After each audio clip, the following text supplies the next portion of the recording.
Hi, good day mga kasipag. Ito nga pala yung alam na hand gesture ng mga Japanese na dapat alam nyo bago kayo magtrabaho dito sa Japan. Yung unang hand gesture po na makikita nyo, hindi po yan donut. Ang meaning po yan is good or walang problema. Madalas po namin ginagamit sa trabaho yan, lalo na kung tungkol sa makina.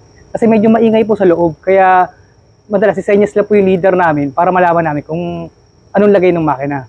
Ang sunod po na hand gesture na makikita nyo, ang meaning po yan is dummy or no good. Kapag sumenyas na po yung leader namin ng ganyan, alam na po namin na may problema sa makina. Ang pangatlong hand gesture po na makikita nyo, ang paborito po ng lahat, ang pera. Ganyan po sila sumenyas na pera dito. Kasi kadalasan po sa atin, ganito or pag ganito.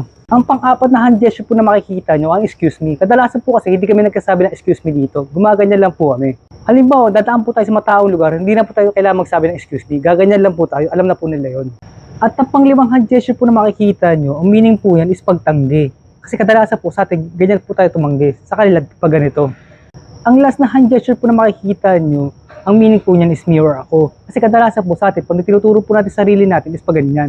Dito po pag ganito. At yan po ang alam na hand gesture na dapat alam nyo bago kayo Trabaho dito sa Japan. O paano mga kasipag, hanggang dito lang. Peace out!